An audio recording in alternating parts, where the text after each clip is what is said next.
The icy winds of Varys howled across the open plains, dragging ribbons of snow into the air like spectral banners.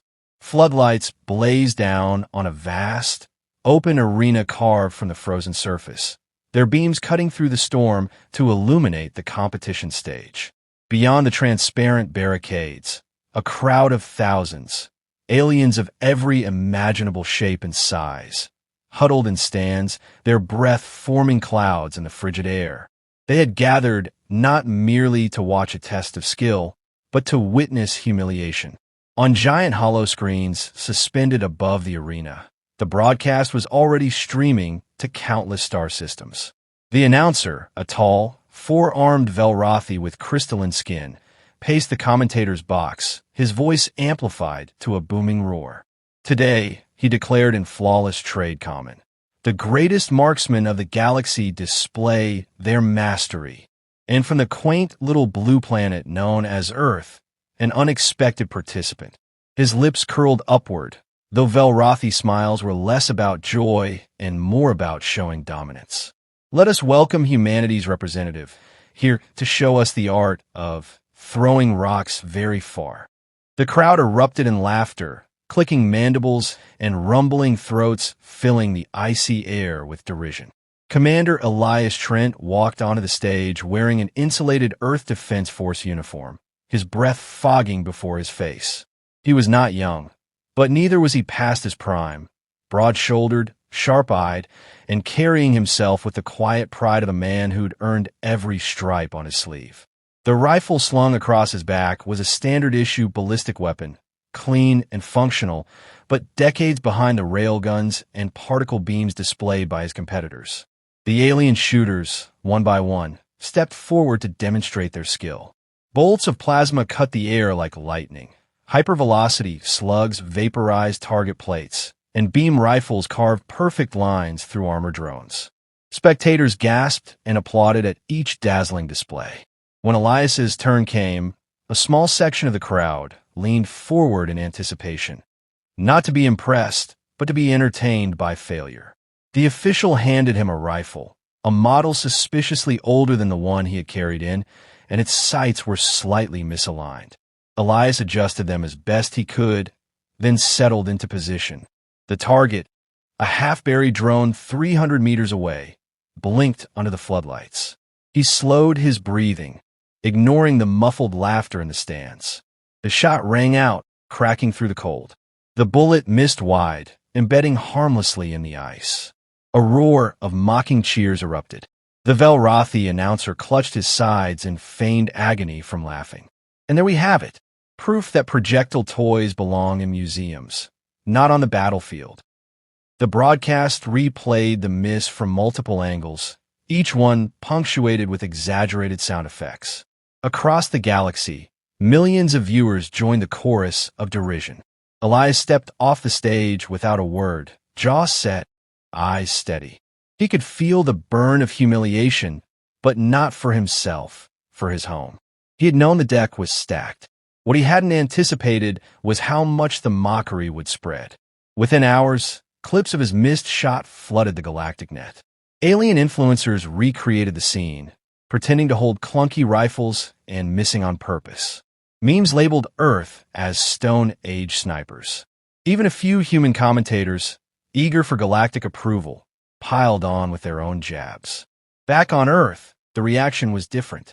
The feeds blazed with outrage, politicians demanding answers, veterans recording furious messages defending their service.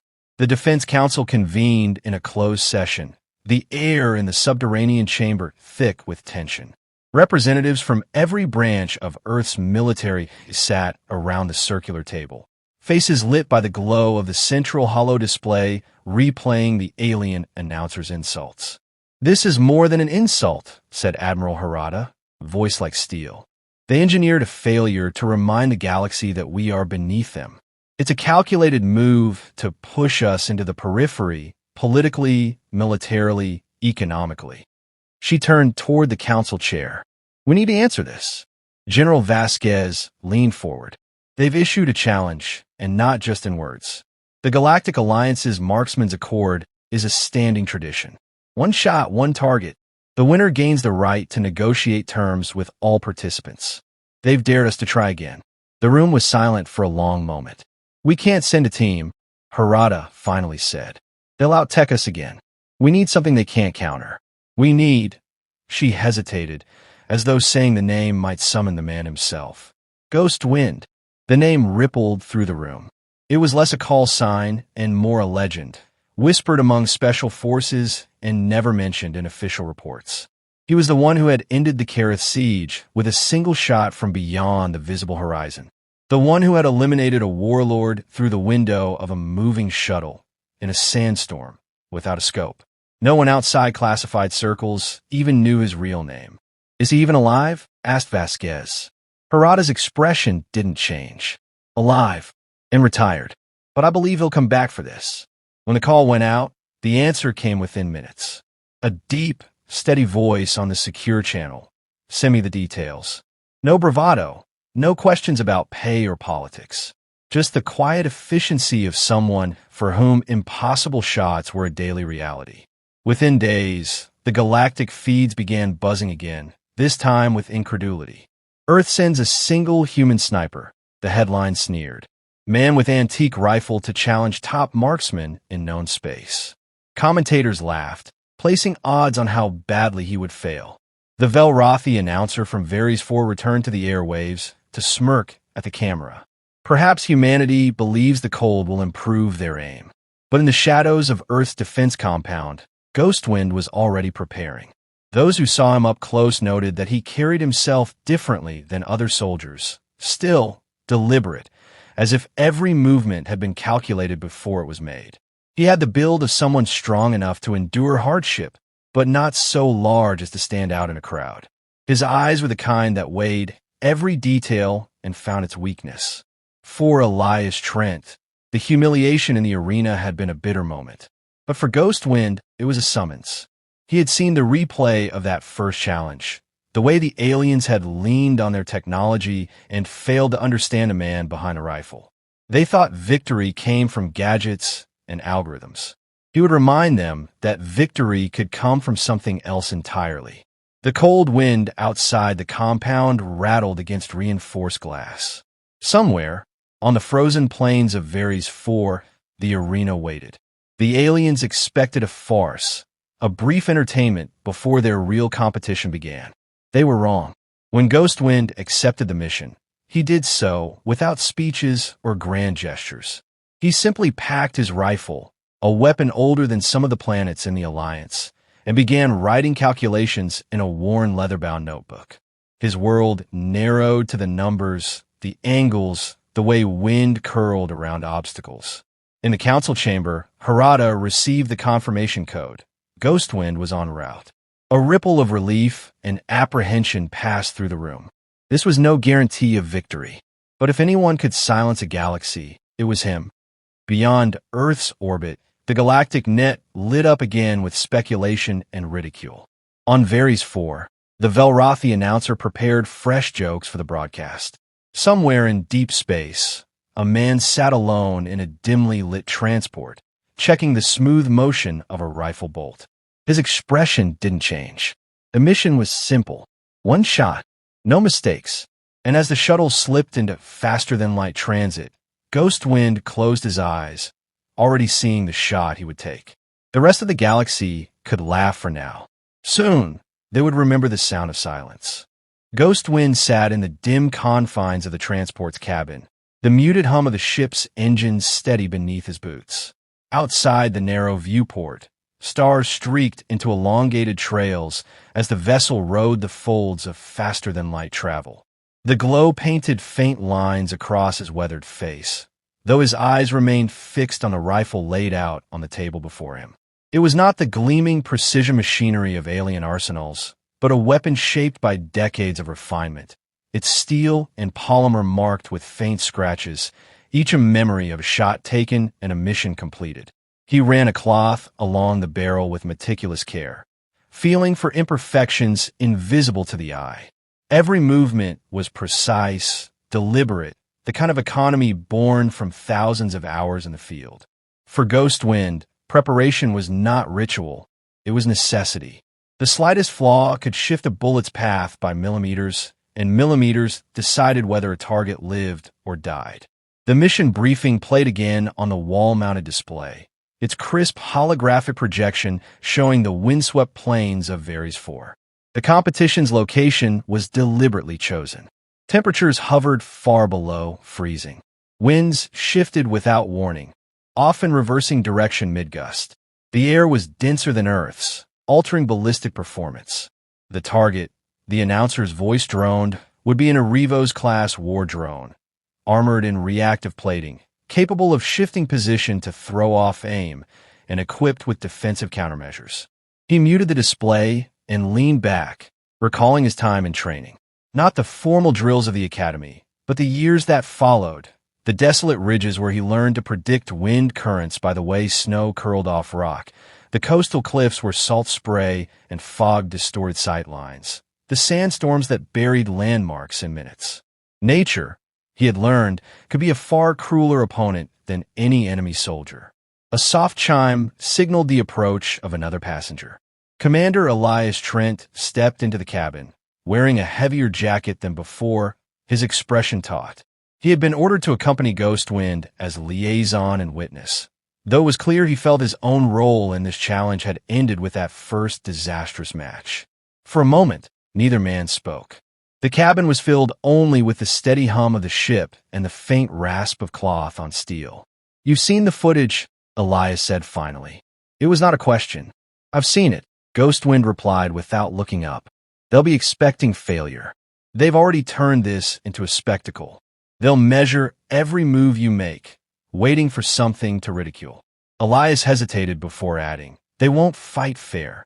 "They never do," Ghostwind said, setting the cloth aside.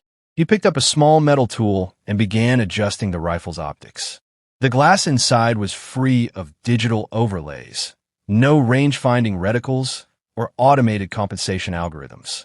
In a galaxy that trusted machines to make decisions, his scope was entirely analog. "Why not use the tech?" Elias asked, watching the older man's hands work with steady precision. "Because they'll try to break it," Ghostwind said. "You can't jam a calculation you keep in your head. You can't hack muscle memory." He tightened a final screw, checked the movement of the adjustment knobs, and set the rifle down. The more you rely on a system, the more you give your enemy a handle to grab. Elias leaned against the bulkhead, studying him. "You've done this kind of thing before." "More times than I've told anyone," Ghostwind said, his voice even. "The trick isn't just hitting the target. It's knowing which variables matter and which are distractions. The aliens will flood the range with decoys, wind generators, thermal mirages, radar pulses. I'll ignore all of it." The conversation lapsed into silence again. Outside, the starfield shimmered and bent as the ship adjusted course. Elias's gaze drifted to the rifle, its long barrel gleaming in the low light. "If you succeed," he said quietly, "you'll be remembered. Maybe more than you'd like." "I'm not here to be remembered," Ghostwind replied. "I'm here to end a conversation." They reached Varys 4 on the 5th day. The docking bay's blast doors opened to a world of blinding white and shrieking wind. Snow scoured the landing platforms, piling in drifts against the bulkheads. The air was sharp with cold, each breath like a blade in the lungs. Alien workers in insulated suits moved cargo between shuttles, their voices muffled by the constant storm. Ghostwind stepped down the ramp with his rifle case in one hand, eyes scanning the horizon. The arena lay several kilometers to the north, a broad depression in the ice ringed by armored seating for spectators. High above it, massive floodlights were mounted on towers to pierce the perpetual blizzard. In the temporary barracks, the other competitors were already present. He passed through a room where a six-eyed Trashian adjusted the calibration on a plasma rifle that hummed faintly in the cold. A Sithri sharpshooter, her armor etched with ceremonial markings, was practicing rapid target acquisition with a beam pistol that could pierce steel at 200 meters. Conversations halted as he entered. Several pairs of alien eyes followed him, some with curiosity, others with open disdain. The Velrothi announcer from the previous match appeared at the far end of the room, surrounded by a cluster of assistants. He caught sight of Ghostwind and grinned broadly, crystalline skin refracting the light. "Ah, the human legend," he said, his tone dripping with amusement. "Have you come to entertain us again?" Ghostwind didn't respond. He walked past the group and found an empty bench, setting his rifle case down with care. The announcer's voice followed him. "We've prepared a very special challenge for you, the kind that separates the dreamers from the dead." Elias appeared beside him, lowering his voice. "They'll try to rattle you before it begins. Don't let them. They can talk as much as they want," Ghostwind said, snapping open the case. Inside, the rifle rested in a bed of foam, its matte finish absorbing the light. He checked each component methodically, ignoring the murmurs from across the room. Later, he walked alone to the edge of the arena for a preliminary inspection. The wind here was unpredictable, curling between the stands and sweeping across the open plain. He crouched, scooping a handful of snow, letting it sift through his fingers. The flakes danced differently, depending on the direction they fell. Information he filed away without conscious thought. His gaze lifted to the far end of the range where a small metallic shape glinted under the lights. Even from this distance, he could see the faint shimmer of the drone's defensive field. He closed his eyes and listened. The wind had its own voice here, a low, restless moan as it pushed against the arena's walls. Beneath it, the faint hum of power lines fed the floodlights, and somewhere deeper, the steady throb of machinery keeping the drone's systems alive. Every sound was a clue. When he returned to the barracks, Elias was waiting with a datapad. "They've confirmed the schedule. You're last to shoot. They want the audience to see every alien fail first. So your miss will be the final punchline. Then we won't give them one," Ghostwind said. That night, while the others slept or argued over strategy, he sat at a small metal table with his notebook open. Lines of numbers filled the pages, interspersed with rough sketches of the arena and the drone. He calculated bullet drop in Vary's IV's gravity, estimated the wind's effect at varying gust speeds, adjusted for the density of the cold air. Each equation fed into the next until the path of the shot took shape in his mind, a thread through chaos. By the time the first pale light of the Vary's dawn filtered through the frost-covered window, he had closed the book. The storm outside raged without pause, but within its shifting patterns, he had found the narrow window he needed. The competition would begin in hours. Elias stirred from his bunk and saw Ghostwind already dressed, rifle slung over his shoulder. "You ready?" he asked. Ghostwind's answer was calm, almost casual. "I've been ready since they left." And with that, he stepped out into the cold, walking toward the place where every voice in the galaxy would soon fall silent. The storm had not eased. Snow scoured the arena in endless waves, carried by winds that shrieked through the gaps in the seating towers. The floodlights blazed down, their beams refracting into shifting halos in the blizzard. Despite the cold, the stands were full. Wrapped in heavy coats and thermal gear, spectators from a dozen worlds leaned forward, eager to see the galaxy's marksmen prove themselves, or fail spectacularly. Hollow drones floated above the arena, broadcasting every movement to millions watching from orbit and beyond. At the far end of the field stood the target, an Erebos-class war drone, its armor matte black and angular, every surface designed to deflect incoming fire. Small vents along its sides exhaled faint streams of vapor into the freezing air. Every few seconds, its plating shifted minutely, rearranging to conceal its vulnerable core. Overhead, invisible emitters generated localized turbulence, forcing the wind into chaotic patterns. Even standing still, it radiated menace. The announcer's voice rose above the wind, amplified through the arena's sound system. "Competitors, today you face a true challenge. One shot only at a target no army has ever brought down in a single strike. Fail, and the galaxy will remember your miss more than your name." The crystalline alien's grin widened as the crowd rumbled with anticipation. "We begin." One by one, the competitors stepped forward. A Trashian with 6 eyes and a plasma rifle the length of his arm was first. He sighted through a glowing scope, waited for the wind to calm, then unleashed a searing bolt of green light. It struck the drone's plating with a flash, but failed to breach, the armor dispersing the energy harmlessly. The crowd offered polite applause, but the announcer's tone carried a note of smugness. Next came a Sithri sharpshooter, her movements swift and precise. She fired a beam of concentrated particle energy, cutting a glowing path through the storm. It curved unexpectedly just before impact, scattering into harmless sparks against the drone's shield. Her jaw tightened, but she bowed to the audience before stepping away. Competitor after competitor tried. Railguns, coil rifles, ion lances, but the results were the same. The wind betrayed them. The armor turned their shots, where the defensive field shimmered and absorbed the blow.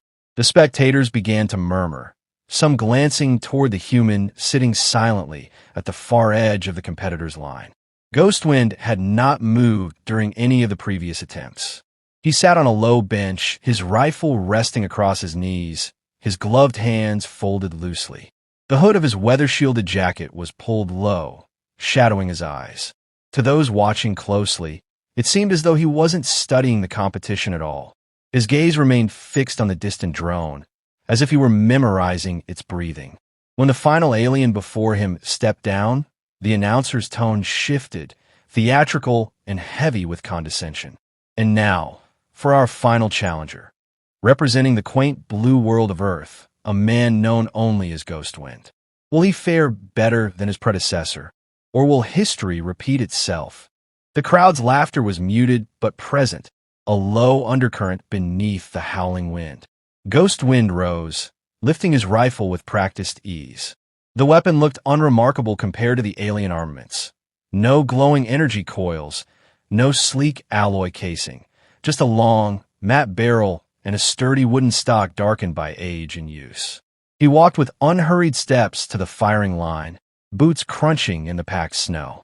Elias stood a few meters behind, arms folded, his eyes fixed on a man's back. He knew better than to speak now. This was Ghostwind's world, and any interruption would only disrupt the fragile focus that defined him. Ghostwind knelt, setting the rifle before him. He did not immediately raise it to his shoulder. Instead, he pulled off one glove and let his bare fingers touch the snow, feeling its grain, its weight. He brought his hand to his lips briefly, tasting the cold. Then he turned his head slightly, closing his eyes as the wind battered against his cheek. His breathing slowed. He reached into his coat pocket and retrieved the small, weathered notebook, its pages filled with calculations written in tight, neat script. Flipping to the correct page, he scanned the figures, then adjusted the rifle's scope with careful, incremental turns. The crowd shifted restlessly, wondering why he wasn't firing. The announcer's voice dripped with mockery. Perhaps the human needs more time to remember how to operate his projectile device. A ripple of laughter passed through the stands. Ghostwind didn't react. Through the scope, the world narrowed to a single, distant point. The drone loomed at the far end of the range, partially obscured by the curtain of blowing snow. The wind shifted again, a sharp cross-gust from the left, followed by a brief lull. Ghostwind waited, counting the seconds between gusts, noting the rhythm buried within the chaos. He exhaled slowly and brought his finger to the trigger. The wind roared in his ears, then eased for the span of a heartbeat. In that window, the shot broke. The crack of a rifle was sharp and clean, swallowed almost instantly by the storm. For an instant, nothing seemed to happen. Even the hollow drones struggled to track the small, spinning bullet as it curved through the distorted air currents. Then, in a sudden, almost anticlimactic moment, the war drone jerked. A hairline fracture appeared along one seam of its plating, right where a panel had shifted open for an instant. The fracture widened, and a puff of vapor burst from within. The drone toppled sideways, its internal systems collapsing in silence. The arena was utterly still. No cheers, no jeers, only the muffled wail of the wind. It was as though every spectator was trying to process what they had just seen. On the hollow screens, slow-motion replays zoomed in on the moment the bullet passed through a gap scarcely wider than a coin, striking the drone's exposed power core dead center. The shot had threaded the needle, traveling an impossible arc through the storm without being deflected. The announcer's crystalline face had lost its grin. His voice, when it returned, was softer, lacking its earlier swagger. Target destroyed. One shot. Ghostwind rose, slinging the rifle over his shoulder. He didn't bow, didn't wave to the crowd. He simply turned and walked back toward the competitor's line, passing the stunned alien marksman without a word. Elias stepped forward as he approached, eyes wide. He stopped himself, the rest of the sentence unnecessary. Ghostwind's gaze was calm, almost indifferent, as though he had done nothing remarkable.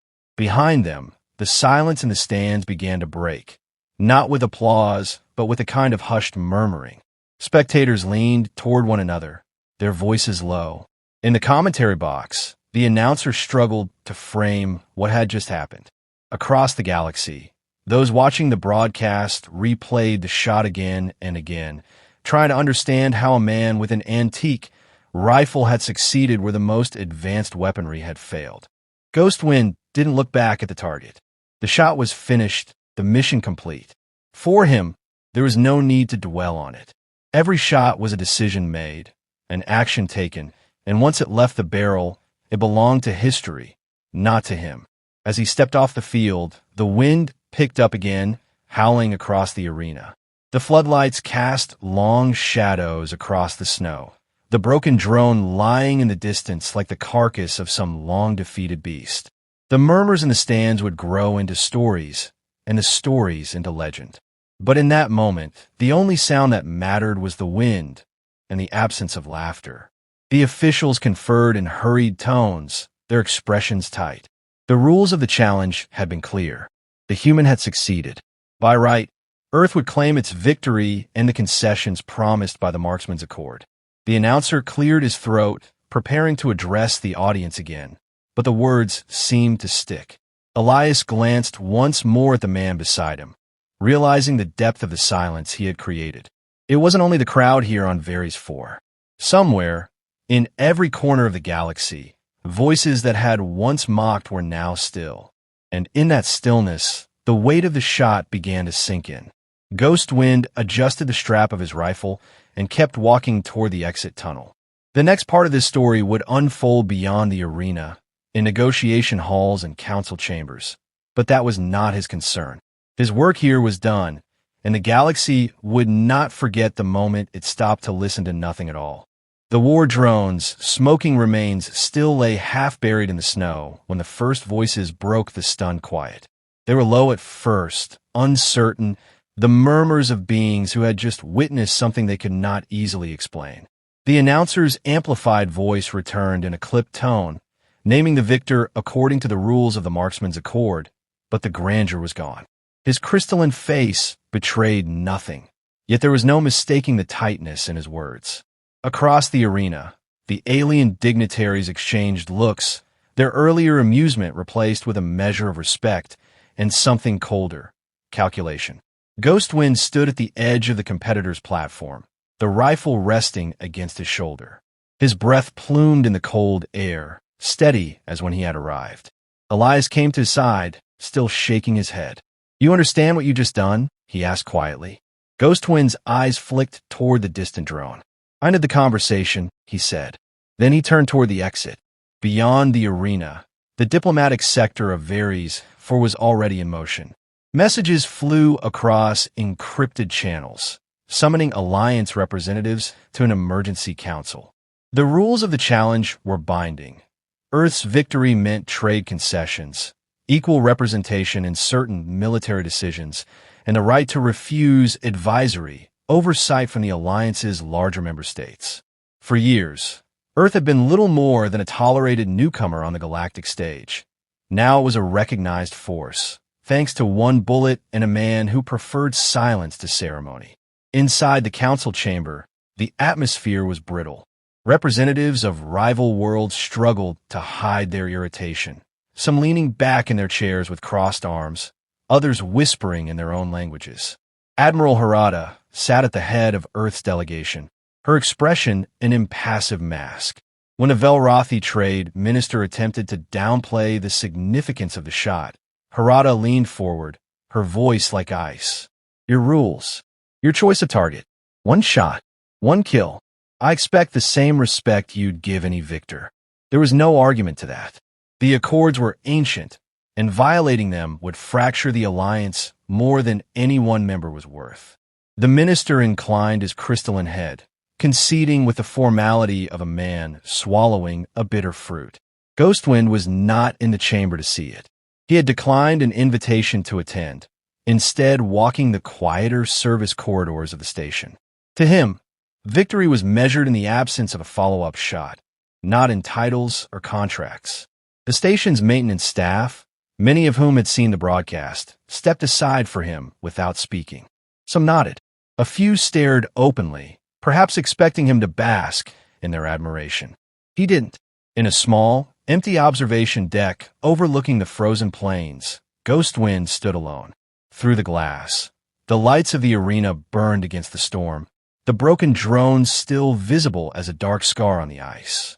His reflection in the glass looked almost like a stranger, just another soldier in a heavy coat, eyes shadowed, gear worn from use. Elias found him there after the council had adjourned. They signed everything, he said, a hint of wonder in his voice. Trade routes, defense pacts, even tech exchanges. You've changed Earth's standing in one day. Ghostwind didn't turn from the window. I didn't change it. I reminded them we belong here. You could take credit, Elias said, leaning against the bulkhead. You could stand in front of the cameras and make a speech. People back home would want to hear from you. That's not my work, Ghostwind replied. I take the shot when it matters. After that, the talking is for others. Elias studied him for a moment. They'll never mock Earth like that again. They'll find something else, Ghostwind said. But next time, they'll look twice before laughing. In the days that followed, the story spread across the galaxy, told and retold in bars, on transport ships, and military academies. The details shifted with each telling. Some claimed Ghostwind could see through the snow, others that he had somehow bent the wind to his will, but the core never changed. One shot, one kill against impossible odds. In human cities, his image appeared on walls and in news feeds, though few knew his real name. On alien worlds, his feat was dissected in tactical forums, studied by instructors who had once dismissed Earth's methods as primitive. The respect came grudgingly in some quarters. There were whispers that the shot had been luck, that the drone had been damaged beforehand, that some unseen hand had tilted the balance. But no one could deny the replay footage, slowed to show the precise instant the bullet threaded the gap in the armor. Whatever they thought of the man, the skill was undeniable. On the final day before departure, Admiral Harada met Ghostwind in the shuttle bay. You've given us more than a victory, she said. You bought us breathing room. Use it well, and Earth could stand as an equal in the alliance within a decade. He gave a faint nod, but there was no triumph in his eyes. Breathing room doesn't last forever. She almost smiled. I suppose you'll be around when we need another shot taken? If it matters, he said simply, and stepped past her into the shuttle. The return journey was quieter. Elias tried once or twice to engage him in conversation, but Ghostwind spent most of the trip cleaning the rifle, oiling the mechanisms, and storing it with the care of someone sealing away a trusted tool. He never spoke of the drone, the arena, or the crowd. When Elias finally asked why, Ghostwind only said, because the next shot is the only one that matters now. When they landed on Earth, the reception was already waiting, officials, cameras, and a crowd that spilled across the landing platform. Harada gave speeches, dignitaries shook hands, and the anthem played. Ghostwind disembarked last, moving through the crowd like a shadow, nodding politely when addressed, but never stopping. By the time the speeches ended, he was gone, vanished into the city streets with his rifle case in hand. In the weeks that followed, Elias would occasionally catch news of him, not in official channels, but in rumors. A security officer on a remote mining station swore he had seen him in a supply depot. A smuggler claimed Ghostwind had been aboard a ship heading into uncharted sectors. No one could confirm anything, and perhaps that was the way he wanted it. Somewhere, on a cold night far from Earth, a man sat with a rifle across his lap, looking out over an unfamiliar horizon. The wind there would have its own voice, the stars their own patterns, but the work was the same: measure, adjust, wait. On Varys 4, the broken remains of the war drone were moved into a museum, labeled as the target in the silencing shot. Visitors stood before it, studying the small, precise hole in its armor. Guides told the story with the reverence of fable. Even those who scoffed at Earth's place in the Alliance would sometimes pause in front of that display, imagining the moment the bullet had found its path through chaos. And across the galaxy, the phrase entered the shared vocabulary of soldiers and civilians alike. One shot that silenced a galaxy. It was a reminder, a warning, and for some, an aspiration. Ghostwind never claimed it as his own. For him, it was just another job completed. But in the quiet places between the stars, where wind and silence ruled, the legend of that single shot lingered. Proof that sometimes, in a universe of noise and blinding light, the deadliest force was the man who needed neither applause nor explanation.